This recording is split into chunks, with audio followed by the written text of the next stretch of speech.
Welcome. मैं हूं प्रियंका संभव और आपके लिए लेकर आती हूं ये खास बातचीत ऐसा ना वैसा सिर्फ पैसा, जिसमें आज हमारा फोकस रहने वाला है कि कहां आप निवेश करें।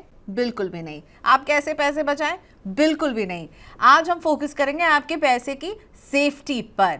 तो मेरे साथ बने रहिए समझने के लिए कि आपकी जो ओवरऑल फाइनेंशियल प्लानिंग होती है ना, उसमें इंश्योरेंस यानी बीमा कितना ज़रूरी फैक्टर है और इसे आप कैसे इग्नोर कर रहे हैं। और मैं ये क्यों कह रही हूँ, क्योंकि मैं आपके लिए खास सर्वे भी आगे लेकर आई हूँ जिसमें आपको पता चलेगा कि इंश्योरेंस अभी भी हमारी ओवरऑल प्लानिंग में कितना इग्नोर्ड है। तो आज इस पर बात करने के लिए मेरे खास मेहमान हैं policybazaar.com के chief business officer Amit Chhabra. Amit, thank you so much, आपने वक्त निकाला। और अमित को इस कॉन्वर्सेशन में लाने के पीछे इनका खास सर्वे, कंग्रेचुलेशन, ये सेकंड वर्जन आपके सर्वे का आया है, हाउ इंडिया बाइज इंश्योरेंस। जी बिल्कुल। Thank you Priyanka for having me over on this. It's always a pleasure आपसे बात करना एंड व्यूअर्स को एजुकेट करना on various topics of financial literacy. So first of all I think congratulations, you guys are doing a wonderful job. Thank you so much Amit, thank you. At policy बाजार we do Endeavour, हम कोशिश करते रहते हैं कि कैसे हम customer behaviour को और अच्छे से समझे, बिकॉज सी कस्टमर है तभी हम हैं। तो हम कोशिश हमेशा ये करते हैं कि हम कस्टमर्स की प्रॉब्लम को समझे एंड अकॉर्डिंगली फिर वो प्रोडक्ट्स बनाए और वो प्रोडक्ट्स बेचे। तो हाउ इंडिया बाइज इंश्योरेंस एक इनिशिएटिव है उसी डायरेक्शन में, ताकि हम हर साल ये देखते हैं कि कस्टमर कैसे खरीदता है इंश्योरेंस, क्या दिक्कतें आती हैं, क्या प्रॉब्लम्स आती हैं, कैसे हम उन्हें सॉल्व कर सकते हैं। हर साल एक इंटरेस्टिंग ट्रेंड मिलता है हमें and accordingly then we shape our business. So काफी सारी इंटरेस्टिंग फाइंडिंग्स मिली हैं and I look forward to talking about them as we go बिल्कुल, फॉरवर्ड। तो इन फाइंडिंग्स को हम रखने वाले हैं। तो होता ये कि हम दिन रात मेहनत करते हैं पैसा कमाने के लिए, उसे बचाने के लिए, उसे इन्वेस्ट करके उस पर रिटर्न कमाने के लिए, और इस भागदौड़ में उसकी प्रोटेक्शन और सिक्योरिटी को हम बिल्कुल ओवरलुक कर देते हैं। और मुझे लग रहा है आपके हाउ इंडिया बाइज इंश्योरेंस सर्वे में ये बात बहुत सामने आ रही है कंज्यूमर के बाइंग बिहेवियर को लेकर के। तो ये जो सर्वे है पॉलिसी बाजार का 4000 लोगों का था, जिसमें 27 शहरों में किया गया था। और इसकी की फाइंडिंग, की हाईलाइट लाइफ इंश्योरेंस को जो लेकर है वो सबसे पहले आपको बताते हैं। तो 48% लोगों को पता नहीं कि टर्म इंश्योरेंस क्या है, और 87% लोग ऐसे हैं जो टर्म इंश्योरेंस के ना होने पर फिनेंशियल बर्डन को सही तरीके से समझ नहीं पा रहे। उनको इस बात का अंदाज़ा ही नहीं है कि अगर टर्म इंश्योरेंस नहीं है तो फिर क्या होगा, उनके फैमिली का खर्चा कैसे चलेगा। और 83% लोग जो है वो हेल्थ बीमा के बारे में जानते हैं, लेकिन केवल 19% ही हैं जो हेल्थ बीमा खरीद रहे हैं। तो कुछ इन आंकड़ों के साथ शुरुआत करते हैं। लाइफ इंश्योरेंस को मैं पहले कवर करना चाहूँगी आपके साथ। क्या है, मतलब हमने लाइफ इंश्योरेंस की जो पेनिट्रेशन है यानी प्रीमियम टू जीडीपी रेशियो को भी घटते हुए देखा है पिछले साल, ठीक है। और कहीं ना कहीं एक डिस्कनेक्ट है। ये जो इंश्योरेंस, लाइफ इंश्योरेंस पेनिट्रेशन है वो 2.8% पर आ गया, जो कि उसके पिछले साल 22-23 में 3% पर था अमित। सो डेफिनेटली एक डिस्कनेक्ट है, लोग नहीं खरीद रहे हैं लाइफ इंश्योरेंस। आपको क्या लग रहा है, क्यों नहीं खरीद रहे हैं? देखिए, थोड़ा थोड़ा नुआंस्ड है इसका। अगर हम डिटेल में जाए ना, तो देखिए लाइफ इंश्योरेंस के दो पार्ट्स हैं largely at a high level. पहला है protection, which is basically term insurance, जो कि बहुत सिंपली ये बोलता है कि अगर पॉलिसी होल्डर की डेथ हो जाती है तो उनके नॉमिनी को पैसे मिल जाते हैं। It is protection of income for the family. और दूसरा होता है सेविंग्स, जहां पे आप पैसे डालते हैं और वो पैसा ओवर टाइम बढ़ता है और उसमें डेथ बेनिफिट भी होता है, लेकिन the larger component is savings. अब इंडिया अगर आप देखें तो इंडिया सी लाइफ इंश्योरेंस इंडिया में हिस्टोरिकली रहा है सेविंग्स की मार्केट। बहुत बड़ा proportion of life insurance policy holders जो हैं आज हमारे देश में, ये वो लोग हैं जिनके पास कोई सेविंग्स प्रोडक्ट है। मान लीजिए आपने एलआईसी की कोई एंडाउमेंट पॉलिसी खरीदी, कोई यूलिप पॉलिसी खरीदी, या फिर आपने किसी और किसी प्राइवेट कंपनी के यूलिप में इन्वेस्ट किया। ये सारी जो है ये सेविंग्स की पॉलिसीज हैं। इसमें जो डेथ बेनिफिट होता है वो काफी कम होता है एक्चुअली। जो डेथ बेनिफिट होता है वो टिपिकली 1 लाख, 2 लाख, 10 लाख, जनरली इतना अमाउंट रहता है। वेरेज अगर कोई टर्म इंश्योरेंस खरीदता है, कि मतलब अगर कल को आप नहीं रहे तो आपके परिवार के लिए कितना एक पैसा है जो उन्हें उस टाइम मिल जाना चाहिए, ये टिपिकली 20 से 30 times of your annual income होता है। और ये जनरली लोग लेते हैं 1 करोड़ 2 करोड़ इस तरह से लेते हैं। तो अब इसमें दो पार्ट है। पहली बात यह है कि आई थिंक इंक्रीजिंगली क्या हो रहा है कि there is more awareness, customers अब काफी सारे म्यूचुअल फंड्स की तरफ जा रहे हैं, डायरेक्टली स्टॉक मार्केट्स में इन्वेस्टमेंट कर रहे हैं। तो पेनिट्रेशन ऑफ जो एक बैलेंस है बिटवीन टर्म एंड सेविंग्स, वो आई थिंक थोड़ा सा मूव हो रहा है अब। प्रॉब्लम ये है सबसे बड़ी, जैसा कि अभी हम स्क्रीन पे भी देख पा रहे हैं, सबसे बड़ी प्रॉब्लम ये है कि टर्म इंश्योरेंस जो कि एक बहुत बेसिक प्रोटेक्शन है, उसका अवेयरनेस काफी कम है। बहुत कस्टमर्स को पता ही नहीं है कि टर्म इंश्योरेंस क्या होता है, वो क्यों जरूरी है और वो लेना क्यों चाहिए।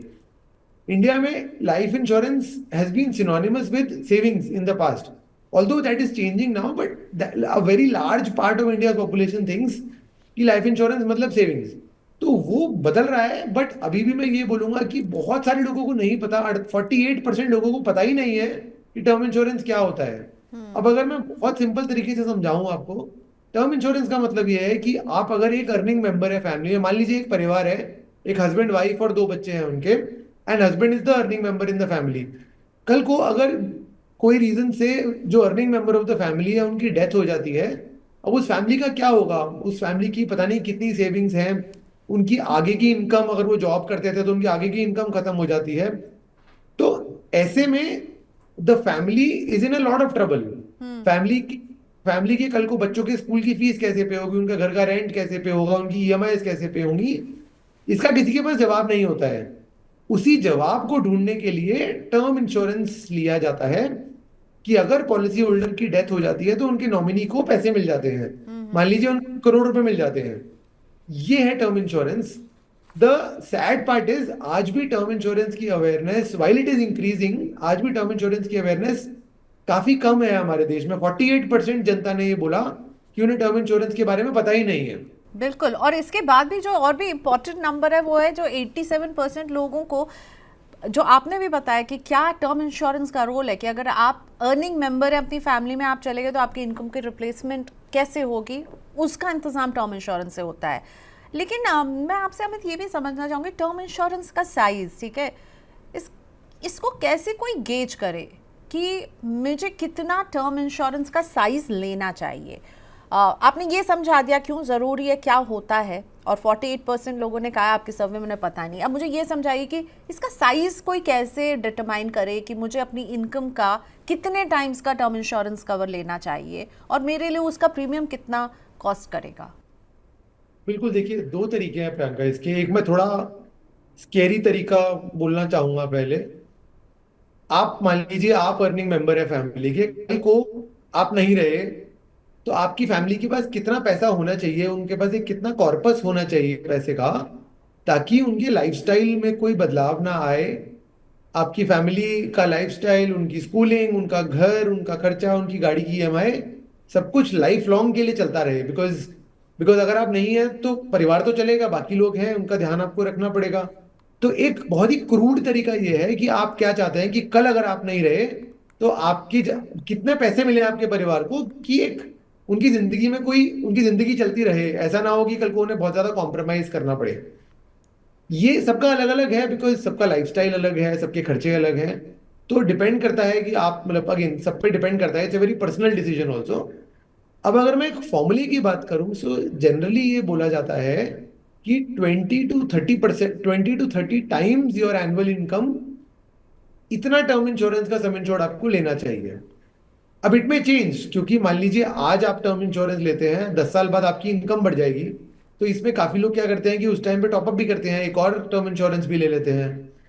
काफी लोग ये भी करते हैं कि अगर आपने इनफ सेविंग कर ली है तो एक टाइम के बाद आप अपना टर्म इंश्योरेंस छोड़ भी देते हैं।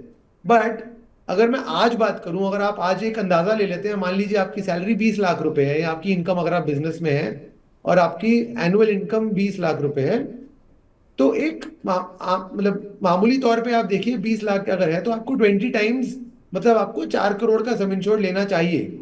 ये एक एस्टिमेशन है, सबके लिए अलग अलग होगा। अगर मान लीजिए आप किसी बड़े शहर में रहते हैं, दिल्ली, बॉम्बे, बैंगलोर, देन कम से कम इतना अमाउंट तो आपको चाहिए ही होगा, बिकॉज ये एक लाइफ लॉन्ग का अमाउंट है जो आपके परिवार को मिलेगा। मान लीजिए आप किसी स्मॉल टाउन में अगर रहते हैं, टीयर 2 टीयर 3 किसी सिटी में रहते हैं, तो वहाँ खर्चे कम होते हैं, तो अकॉर्डिंगली आप कम भी ले सकते हैं। मान लीजिए अगर आप डबल इनकम हाउस होल्ड है कि हस्बैंड और वाइफ दोनों कमाते हैं, तो दोनों पे डिपेंडेंसी है, तो उस केस में आप कम भी ले सकते हैं। तो ये एक बहुत पर्सनल डिसीजन है। मान लीजिए आपका अपना घर है, जैसे आपके पास कोई लाइबिलिटीज नहीं है, देन भी आप सोच सकते हैं कि मैं कम ले लूं, बिकॉज एटलीस्ट कोई लाइबिलिटीज तो नहीं है। लेकिन अगर मैं एक वर्स्ट केस लेके चलता हूं, आपके पास एक होम लोन है, आपके पास एक कार लोन है, कुछ एक पर्सनल लोन भी चल रहा है, और आप सिंगल इनकम फैमिली है, देन तो बहुत ज्यादा जरूरी हो जाता है कि आपके पास एडिक्वेट कवरेज है। बिकॉज कल को अगर आप नहीं रहे, तो आपकी फैमिली को ये सब खर्चे देने होंगे, उनके पास अगर पैसे नहीं होंगे तो वो कैसे देंगे। तो ये सारी चीजें ध्यान में रख के डिसाइड करना चाहिए कि कितना टर्म इंश्योरेंस होना चाहिए। बिल्कुल पर्सन टू पर्सन वेरी करेगा, एज आई सेड। लेकिन सबको, लेकिन एक आप 20 टाइम्स मान लीजिए is a very safe number, कि इतना तो आपको लेना ही चाहिए। ठीक है, तो कमाई का 20 टाइम्स बेसिकली आपको ये देखना है कि आपके बाद आपके घर वालों का खर्चा कैसे चलेगा, आपके इनकम पर उनकी जो डिपेंडेंसी है उसको आप कैसे हैंडल कर सकते हैं। आपकी एंड लाइफ मैं इसमें सॉरी, मैं इसमें एक चीज और ऐड करूंगा, वो जरूरी है। देखिए, आप जब भी ये डिसीजन लें कि मेरे को कितना लेना चाहिए सम एश्योर्ड, आपको इन्फ्लेशन भी फैक्टर इन जरूर करना चाहिए। बिकॉज आप अगर आज पॉलिसी आप आज ले रहे हैं, ये अमाउंट तो फिक्स हो जाएगा हमेशा के लिए। मान लीजिए आपने 1 करोड़ का सम एश्योर्ड ले लिया, ये सम एश्योर्ड आपका फिक्स हो गया अगले 30 साल के लिए, 40 साल के लिए, जब तक आपकी पॉलिसी है। आपको ये भी फैक्टर इन करना पड़ेगा कि 30 साल बाद, अनफॉर्चुनेटली अगर पॉलिसी होल्डर की डेथ होती है, तो 30 साल बाद क्या वो 1 करोड़ रुपए सफिशिएंट होंगे। बिकॉज ऐसा हो सकता है कि आज आपको ये लगे कि 1 करोड़ रुपए तो बहुत ज्यादा है, इतने की जरूरत नहीं है। लेकिन इन्फ्लेशन फैक्टर इन करके आप ये भी सोचेगा कि आज से 10 साल बाद, 20 साल बाद, या 30 साल बाद क्या 1 करोड़ रुपए सफिशिएंट होंगे, या कहीं ऐसा ना हो। जैसे मैं आपको एग्जांपल देता हूँ, मान लीजिए आज से 30 साल पहले किसी ने टर्म इंश्योरेंस पॉलिसी ली होती, और वो ये कहते हैं कि 25 लाख रुपए तो बहुत है, बहुत बड़ा अमाउंट है। अब दैट इज ट्रू, आज से 25 साल पहले 25 लाख रुपए बहुत बड़ा अमाउंट था। लेकिन अगर आप उसके आज के टाइम में आके देखते हैं, तो 25 लाख रुपए से शायद, मतलब डिपेंडिंग ऑन द लाइफस्टाइल, शायद 2 साल 3 साल निकल पाएंगे, 10 साल तो नहीं निकल पाएंगे। तो आपको इन्फ्लेशन को भी फैक्टर इन करके ये वाली प्लानिंग करनी होगी। ये एक और बहुत जरूरी चीज है, बिकॉज हमने ये देखा है लॉट ऑफ टाइम्स, आप आज का प्रीमियम बचाने के लिए थोड़ा सा, ताकि आपको कम प्रीमियम देना पड़े, आप अपना सम एश्योर्ड कम ले लेते हैं, लेकिन आप ये आज के लिए नहीं ले रहे हैं। ये चीज दिमाग में रखना बहुत जरूरी है। ये आप अपने डिपेंडेंट्स के लिए ले रहे हैं, आज के लिए नहीं, बट 10 साल, 20 साल, 30 साल बाद के लिए। तो अकॉर्डिंगली अपना सम एश्योर्ड बहुत ही केयरफुली चूज करिए। ठीक है, तो इन्फ्लेशन एक बहुत इंपॉर्टेंट फैक्टर है, आपके घर के खर्चे और इन्फ्लेशन फ्यूचर वैल्यू आपको जो है उसको थोड़ा सा समझना होगा। तो ये एक गलती आपने बताई। लेकिन ये बताइए, आपने प्रीमियम की बात की, अब ये प्रीमियम कैसे होते हैं? जैसे मैं सुनती हूँ कि आपने जैसे कहा ना कि अगर कोई 20 लाख कमा रहा है तो उसके पास 4 करोड़ का एक टर्म इंश्योरेंस, एक प्लेन टर्म इंश्योरेंस जो उसकी लाइफ को कवर दे होना चाहिए। तो अब ये 4 करोड़ के बीमा का प्रीमियम कितना होगा? और क्या फिर मुझे लगेगा कि शायद जो प्रीमियम है ये मैं अफोर्ड नहीं कर सकती हूँ, तो अभी 2 करोड़ का ही ले लेती हूँ। एक अफोर्डेबिलिटी तो बहुत बड़ा है ना। मुझे शायद 4 करोड़ नहीं, मैं सोचूं मैं 10 करोड़ का ले लूं, मेरे अरमान ये हो, पर मेरी जेब भी तो अलाउ करे। देखिए, बिल्कुल ठीक बात है। तो बहुत सारे ऑप्शंस ऐसे में है कस्टमर के लिए। आई थिंक जो आपने बोला बिल्कुल बिल्कुल एक प्रैक्टिकल क्वेश्चन है जो हर कस्टमर के मन में आएगा। तो इसको इसको टैकल करने के 2-3 तरीके हैं। तो पहला तरीका तो ये, देखिए, आप इसको टुकड़ों में भी ले सकते हैं। What you okay. Can do is, आप लेट्स से, आप अगर 4 करोड़ की हम बात कर रहे हैं, तो मे बी आप 2 करोड़ आज ले सकते हैं। And as your income grows, या लेट्स से आपकी फैमिली बड़ी होती है, लेट्स से आज 2 अडल्ट हैं, कल एक बच्चा होता है, तो आप एक top up term insurance policy let's say आप 2-3 साल 5 साल बाद भी ले सकते हैं, इफ यू फील की जरूरत है तो। ये एक ऑप्शन हमेशा है आपके पास। दूसरा एक और ऑप्शन ये है कि जब आप पेमेंट कर रहे हैं, तो एक्चुअली पेमेंट करते वक्त भी काफी सारे ऑप्शंस मिलते हैं आपको।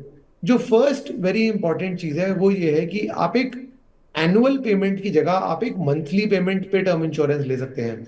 इनफैक्ट पॉलिसी बाजार में हम देखते हैं majority of customers monthly mode पे पॉलिसी लेते हैं रादर देन एनुअल पेमेंट। इसका मतलब यह है कि मान लीजिए आपका प्रीमियम 1,000 रुपये महीना है, तो आप साल के 12,000 रुपये देना, बिकॉज वन गो में 12,000 रुपये देना आपको ज्यादा लग सकता है, बिकॉज वो अमाउंट बड़ा है, बट वो पूरे साल का प्रीमियम है।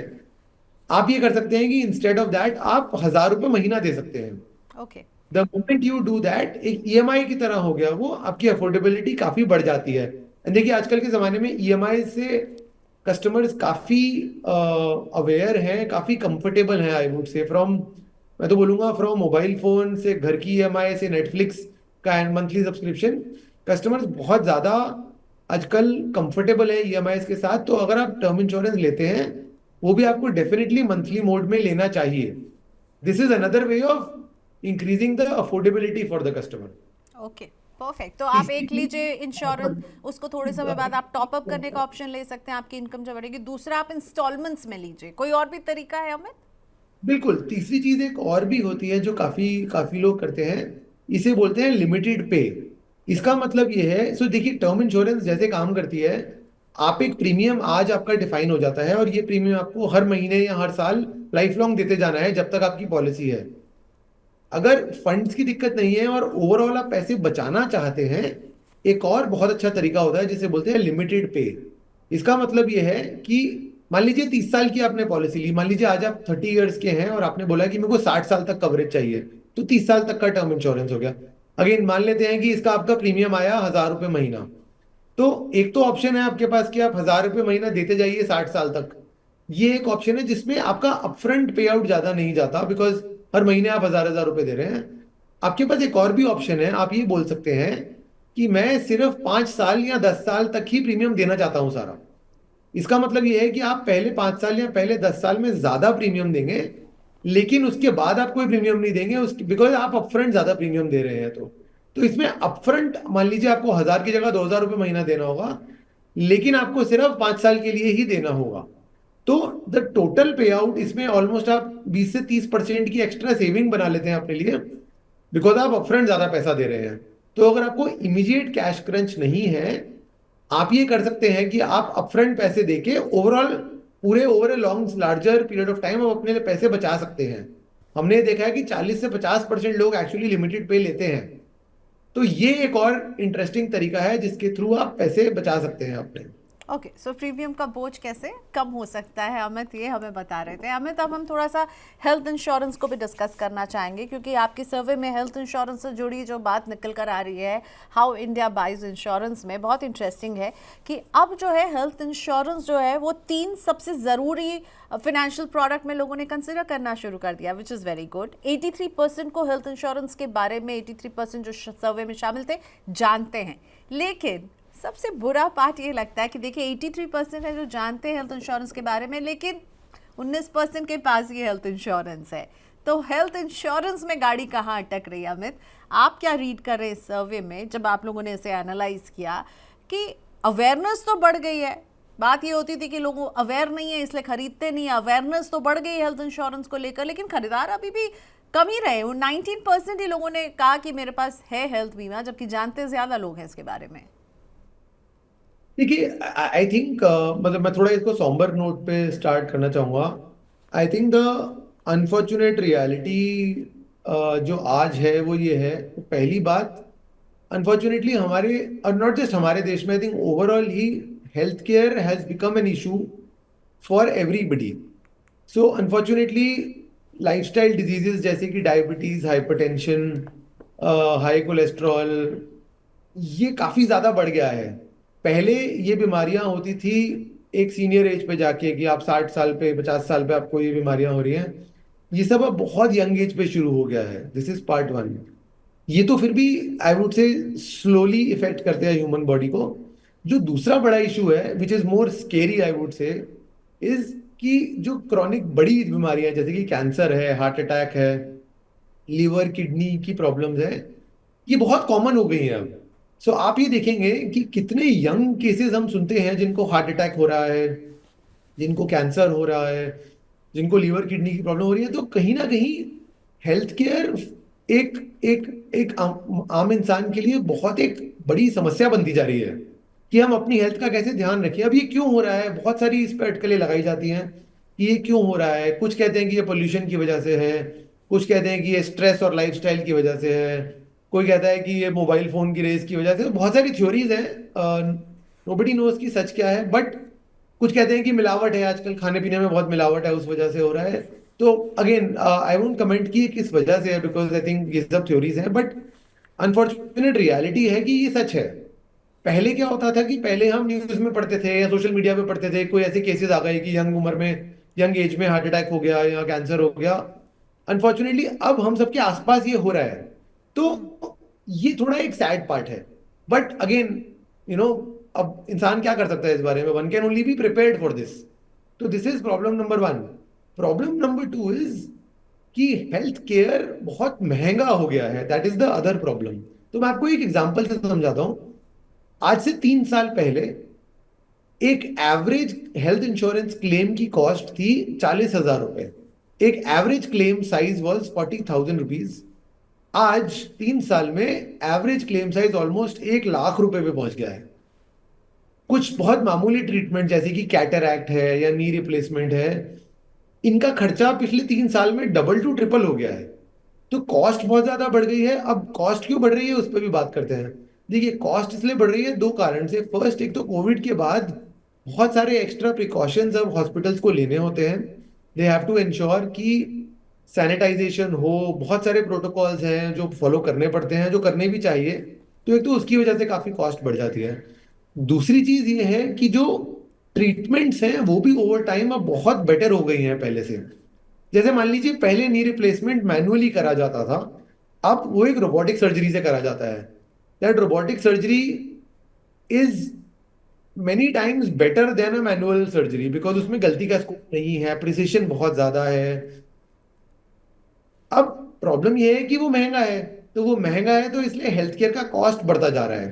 नो, तो सो एक देन अमित, अगर महंगा हो गया है और लोग अब ज़्यादा अवेयर भी हो गए हैं हेल्थ को लेकर के, हेल्थ के कॉस्ट आप कह रहे हैं एवरेज टिकट साइज 3 साल में ऑलमोस्ट डबल हो गया है, राइट? फिर भी लोग खरीद नहीं रहे हैं हेल्थ बीमा ना। 83% अवेयर है, आप ही का सर्वे कह रहा है, जो लोग सर्वे में शामिल हुए थे उसमें 83% पीपल सेड कि हमें पता है, पर 19% नहीं खरीदा है। तो फिर ये बिल्कुल। अफोर्डेबिलिटी पर आके गाड़ी अटक रही, क्योंकि आप ही के सर्वे में बीमा नहीं खरीदने की वजह में टॉप पे यही है कि भाई हमारा, मैं वो पेपर ही ढूंढ रही हूँ, हाँ, ज़्यादा प्रीमियम 31% लोगों ने कहा इसलिए नहीं खरीदा क्योंकि बीमा का प्रीमियम जो है वो इतना ज़्यादा था। 26% लोगों ने कहा कि पैसों की कमी थी, और 23 ने कहा कि हम रिटर्न चाहते थे, और 20% ने कहा जानकारी नहीं थी इसलिए। लेकिन फिर भी जो सबसे बड़ा है इस पाई में वो है वो 31% जो ज़्यादा प्रीमियम नहीं चुका पाए, और वो 26% जो कह रहे हैं कि भाई पैसों की कमी है, पैसे नहीं हैं। तो अगेन, महंगा इलाज महंगा हो रहा है तो हेल्थ बीमा भी तो महंगा हो रहा है। इसकी अफोर्डेबिलिटी फिर लोगों के पहुंच से बाहर जा रही है, क्योंकि महंगाई हम केवल हेल्थ केयर में ही नहीं देख रहे हैं, ओवरऑल महंगाई को भी हमने बढ़ते हुए देखा है। बिल्कुल, सी, आप बिल्कुल ठीक बोल रहे हैं प्रियंका। ये थोड़ा सा सैड रियलिटी है अभी के टाइम का, कि हेल्थ केयर महंगा हो रहा है, बीमारियां बढ़ रही हैं, लेकिन एट द सेम पॉइंट कहीं ना कहीं लोग नहीं खरीद रहे हेल्थ इंश्योरेंस। बट मैं उसमें थोड़ा सा करेक्ट करूंगा आपको। देखिए, जो 19% का नंबर है ना, कि 83% लोगों ने बोला कि हमें पता है और 19% ने बोला कि हमारे पास है, एक तो पहली बात ये नंबर बढ़ रहा है, तो ऐसा नहीं है कि नंबर कम हो रहा है। गुड न्यूज इज कि ऐसा नहीं है कि लोग हेल्थ इंश्योरेंस नहीं खरीद रहे। इनफैक्ट दो इंटरेस्टिंग ट्रेंड्स जो हम अपने डेटा में देखते हैं। पहला ये है कि ज्यादा लोग अब हेल्थ इंश्योरेंस खरीद रहे हैं। तो अगर आप कुछ बेसिक ट्रेंड्स देखिए, जैसे गूगल पे कितने लोग सर्च कर रहे हैं हेल्थ इंश्योरेंस के लिए, हम अपने बिजनेस में देखते हैं कि हमारे बिजनेस के ग्रोथ रेट्स क्या हैं, हम रिन्यूअल रेट्स देखते हैं क्या है, तो वो सारे बहुत ही पॉजिटिव हैं। तो ज्यादा लोग अब हेल्थ इंश्योरेंस खरीद रहे हैं, that is point one. Renewal rates all time high पे हैं। तो पहले क्या होता था कि कम लोग रिन्यू करते थे, जिन्होंने एक बार ही पॉलिसी खरीदी उसमें से कुछ लोग आउट कर जाते थे। वो ड्रॉप का रेट भी अब कम होता जा रहा है और ज्यादा लोग रिन्यू कर रहे हैं। तो आई थिंक अवेयरनेस बढ़ रही है, ज्यादा लोग खरीद रहे हैं, लेकिन ऑलमोस्ट अभी भी आधे लोग ये बोलते हैं कि प्रीमियम ज्यादा है। तो that is a real problem. देखिए, वो क्यों हो रहा है। हेल्थ इंश्योरेंस महंगा इसलिए हो रहा है because chances of cancer and heart attack is increasing, और cost of health care is also increasing. तो ऑटोमेटिकली हेल्थ इंश्योरेंस महंगा तो होगा। अब ऐसे में क्या करना चाहिए कस्टमर को, आई थिंक ये एक बड़ा सवाल बन जाता है कि मेरे को चाहिए तो हेल्थ इंश्योरेंस, लेकिन बहुत महंगा है, मैं कैसे खरीदूं। अब इसमें दो इशू हैं। पहला इशू मेरे को ऐसे लगता है कि कहीं ना कहीं अभी भी एक बहुत बड़ी जनता ऐसी है जो ये सोचती है कि चलो देखा जाएगा बाद में, देयर इज दिस। मैं मतलब मैं गलत नहीं बोलूंगा, मैं भी कहीं ना कहीं फॉलोवर हूँ। एक टर्म होती है YOLO, you live only once, एक कॉमन टर्म है जो कि यूज करी जाती है आजकल, स्पेशली जेनजी काफी यूज करता है उसको। इसका मतलब ये है कि आपके पास एक ही जिंदगी है, तो आप आज इंजॉय कर लो, बाद को हम बाद में देखेंगे। अब वन कैन आर्ग्यू ये सही है या गलत है, लेकिन अनफॉर्चुनेट रियलिटी इज कि काफी जनता ये सोचती है कि इस साल एक फॉरेन ट्रिप कर लेते हैं, इस साल हम एक गाड़ी खरीद लेते हैं, हेल्थ इंश्योरेंस अगले साल खरीद लेंगे। ये एक सैड रियलिटी है, आई बी ऑनेस्ट, हमारी हमारी हमारी आज की पॉपुलेशन की, कि हम हेल्थ इंश्योरेंस को प्रायोरिटाइज नहीं कर रहे हैं। प्रियंका, हम इतने केसेस देखते हैं जहां पे क्लेम अमाउंट 20 लाख, 25 लाख। कल ही हमने एक ट्रैवल इंश्योरेंस का क्लेम पे करवाया है, 1 करोड़ 40 लाख रुपए का। उस कस्टमर ने प्रीमियम पता है कितना दिया था? 6,000 रुपए। क्लेम पे हुआ 1 करोड़ 40 लाख रुपए का, बिकॉज उन्हें हार्ट अटैक आ गया था वाइल वो ट्रैवल कर रहे थे। तो पॉइंट मेरा ये है कि कहीं ना कहीं प्रायोरिटी अभी भी हेल्थ इंश्योरेंस नहीं है। बट द गुड न्यूज इसकी वो बन रहा है धीरे धीरे, इंक्रीजिंगली। अब हम ये देख रहे हैं कि प्रायोरिटी बनता जा रहा है, लेकिन अभी भी there is a long way to go. देखिए, हमें समझना चाहिए, इंडिया कंपेयर टू, हम अगर किसी और मार्केट से कंपेयर करें, मान लीजिए हम अमेरिका से कंपेयर करें, अमेरिका में सोशल सिक्योरिटी होती है।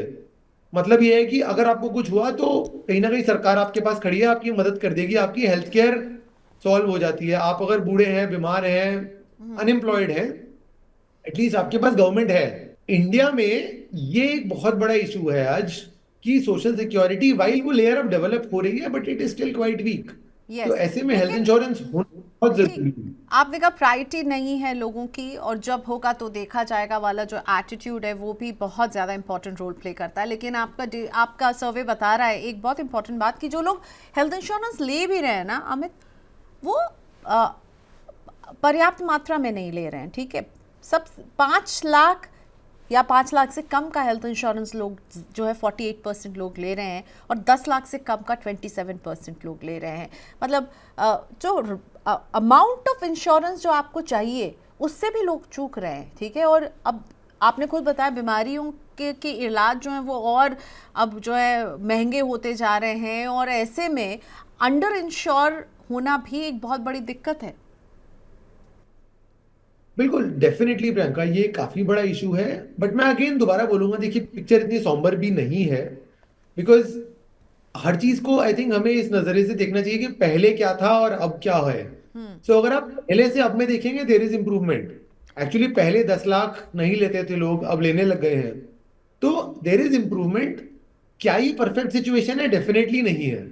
क्या ये तो पहले से अमित, बेटर है? जैसे लाइफ इंश्योरेंस में तो आपने बोल दिया कि आपकी इनकम का जो है वो 20 to 30 टाइम्स होना चाहिए। अब हेल्थ इंश्योरेंस के लिए तो कोई ऐसा पैमाना नहीं हो सकता है ना, क्योंकि मैं ये थोड़ी गेज कर सकती हूँ कि मुझे आज से 5 साल बाद कौन सी बीमारी हो सकती है, या मेरी फैमिली, अगर मेरे पास एक फैमिली फ्लोटर प्लान है, मेरे फैमिली मेंबर को क्या बीमारी हो सकती है।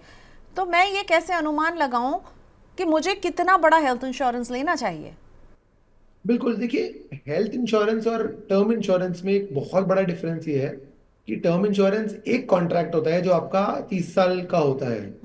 हेल्थ इंश्योरेंस एक एनुअल कॉन्ट्रैक्ट है। इसका मतलब ये है कि आप मान लीजिए आज, एक एग्जांपल के तौर पे समझाता हूँ, मान लीजिए आज आप लेट्स से यमुनानगर हरियाणा में रहते हैं, वहां पे मेडिकल कॉस्ट बहुत ज्यादा नहीं है, तो वहां पे आप एक 5 लाख या 7 लाख या 10 लाख रुपए तक का हेल्थ इंश्योरेंस भी ले लेंगे तो सफिशिएंट है, बिकॉज जी। हॉस्पिटलाइजेशन कॉस्ट भी वहाँ बहुत ज्यादा नहीं है। मान लीजिए आज से 2 साल बाद आप दिल्ली मूव हो जाते हैं, आप दिल्ली आने लग गए, दिल्ली में रहने लग गए हैं। सडनली दिल्ली में आते ही आपको रियलाइज होता है कि यहाँ तो मेदांता, फोर्टिस, मैक्स बड़े हॉस्पिटल्स हैं, और ये काफी महंगे हैं। ऐसे में मेरी जो ये 10 लाख की पॉलिसी है, ये तो काफी कम है। अब the flexibility that you get in health insurance is कि आप 2 साल बाद अपना सम इंश्योर्ड बढ़ा सकते हैं। तो आप एक सुपर टॉप अप ले सकते हैं, या आप अपनी एग्जिस्टिंग हेल्थ इंश्योरेंस पॉलिसी का सम इंश्योर्ड बढ़ा सकते हैं, और आप अपनी पॉलिसी को जैसे 10 लाख से 1 करोड़ रुपए तक बना सकते हैं, या और ज्यादा भी लेके जा सकते हैं। तो हेल्थ इंश्योरेंस आपको वो फ्लेक्सिबिलिटी देता है, आप अपना सम इंश्योर्ड बढ़ा सके। ये एक बात हो गई। दूसरी चीज, थैंकफुली अब क्योंकि इतना इनोवेशन हुआ है हेल्थ इंश्योरेंस स्पेस में, अब ऐसे प्लान्स बिक रहे हैं मार्केट में जो हर साल आपका सम इंश्योर्ड ऑटोमेटिकली बढ़ा देते हैं। एक एग्जांपल के तौर पे समझाता हूं। एक प्लान आता है आईसीआईसीआई लॉम्बार्ड कंपनी का, उसको एलिवेट बोलते हैं। वो प्लान ये कहता है कि आपका प्रीमियम हर साल डबल होता जाएगा। सो मान लीजिए आपने 10 लाख रुपए की पॉलिसी ली, अगले साल 10 का 20 हो जाएगा, उसके अगले साल 30, फिर 40, फिर 50, फिर 60, और ये अनलिमिटेड टाइम्स जाता जाएगा। तो ये 20 साल बाद ये प्लान 2 करोड़ रुपए का बन जाएगा, and so on and so fourth. अब आपकी लाइफ में कुछ भी होता है, ये सम इंश्योर्ड बढ़ता जाएगा, आप क्लेम करें या ना करें फिर भी बढ़ता जाएगा। तो ये एक ऐसा प्लान है जो इन्फ्लेशन प्रूफ भी है, विच विल इंश्योर कि आपके पास हमेशा कवरेज है। जितना भी आप टाइम स्पेंड करते हैं इंश्योरेंस पॉलिसी के साथ, वो आपको बेनिफिट ज्यादा से ज्यादा देती जाएगी। तो ओके। इसकी वजह से, इस फ्लेक्सिबिलिटी की वजह से, हेल्थ इंश्योरेंस में आप अपना सम इंश्योर्ड आगे पीछे कर सकते हैं एज यू गो। ठीक है। अब जो बहुत इम्पोर्टेंट पार्ट है आपके सर्वे का, मुझे लगता है कि लोग ये नहीं समझ पाते कि अगर उनको कुछ हो जाएगा तो वो कैसे काम चलेगा। इलाज को लेकर के लोगों का कहना है कि भाई हम रिश्तेदारों से पैसा मांग लेंगे, हम कर्ज ले लेंगे, या फिर हम अपनी प्रॉपर्टी बेच देंगे। बेग बोरो बाय, बेग कर लेंगे भाई, रिश्तेदारों से कहेंगे दे दीजिए पैसा, बोरो कर लेंगे, कर्ज ले लेंगे, प्रॉपर्टी बेच देंगे एंसेस्ट्रल, और खर्चा चल जाएगा। ये जो है एक लोगों को लगता है कि नहीं है बीमा तो क्या हुआ, और यही नज़र आता है कि इमरजेंसी में क्या करेंगे। तो 79% लोगों को लगता है कि उधार लेकर या संपत्ति बेचकर काम चल जाएगा, या फिर निवेश को वो तोड़ देंगे। ठीक है, तो आप सोचिए जब आप निवेश को तोड़ देते हैं, और ये जो 79% लोग जो कह रहे हैं कि हम उधार ले लेंगे या फिर जो हमने संपत्ति हमारी है उसको हम बेच देंगे, आप अपनी फाइनेंशियल प्लानिंग को किस तरह से पटरी से हटा देंगे जब आप ऐसा कुछ कर रहे होते हैं। और ज़रूरी नहीं आप जिस रिश्तेदार के पास पैसे मांगने जाएं वो आपको दे ही दे। ठीक है, और कर्ज लेना आसान है, चुकाना मुश्किल होता है। तो इसीलिए आपकी फाइनेंशियल प्लानिंग पूरी डगमगा जाती है।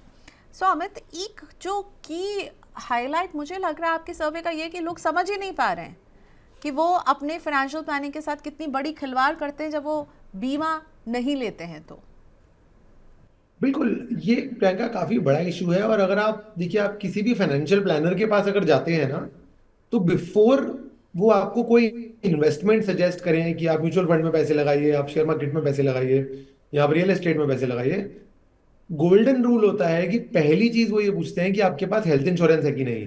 बिकॉज अनफॉर्चुनेटली हेल्थ इंश्योरेंस एक ऐसी चीज है, अगर वो आपके पास नहीं है ना, तो आप किसी दिन बैंकरप्ट हो सकते हैं। और जैसा कि सर्वे में निकल के आया, आपका घर बिक सकता है, आपको अपनी सारी सेविंग्स बेचनी पड़ सकती हैं, और आप वो अवॉइड कर सकते हैं एक बहुत ही छोटे खर्चे के साथ। हेल्थ इंश्योरेंस देखें अगर आप, तो बहुत महंगा नहीं है। मैं ये समझाता हूं कैसे। 1 करोड़ का हेल्थ इंश्योरेंस, अगर हम एक 30 साल के एक एक हस्बैंड वाइफ है 30 साल के, उनका 1 करोड़ का हेल्थ इंश्योरेंस अंदाजा कुछ 14-15 हजार रुपए का आता है। अब अगर आप इसको परसेंटेज टर्म्स में देखें तो ये बहुत छोटा अमाउंट है फॉर जो आपको सेफ्टी मिल रही है उसके साथ। तो ये बहुत ही, अगर मतलब एक बारी हम सब इमोशंस को बाहर रख के एक बहुत ही मैथमेटिकल, एक लॉजिकल डिसीजन लें, तो हेल्थ इंश्योरेंस एक ऐसी चीज है जो आपको लेनी ही चाहिए टू एंश्योर कि आपके बाकी सारे फंड्स, आपकी सेविंग्स, आपका घर, आपकी सारी इन्वेस्टमेंट्स सिक्योर हैं किसी भी हेल्थ केयर के खर्चे से। तो बहुत, मैं बोलूंगा, नो ब्रेनर है, ये करना ही चाहिए। अनफॉर्चुनेटली सारे लोग नहीं करते हैं अभी, बट आई मस्ट से कि इसकी अवेयरनेस बढ़ रही है, ज्यादा ज्यादा लोग खरीद रहे हैं हेल्थ इंश्योरेंस इंडिया में। लेकिन we still have a long way to go. बहुत लोग हैं जो आज भी सोचते हैं कि चलिए कोई बात नहीं, बाद में ले लेंगे। ठीक है, तो 2025 को वो साल बनाइए जब आप अपने पैसों की प्रोटेक्शन को अपनी प्रायोरिटी बनाइए। जब होगा तब देख लेंगे, नहीं अभी से ही बीमा के प्रोटेक्शन को अपने फाइनेंशियल प्लान में शामिल कीजिए। Thank you so much Amit, आपने वक्त निकाला समझाने के लिए बीमा की इम्पोर्टेंस। शुक्रिया। Thank you Priyanka.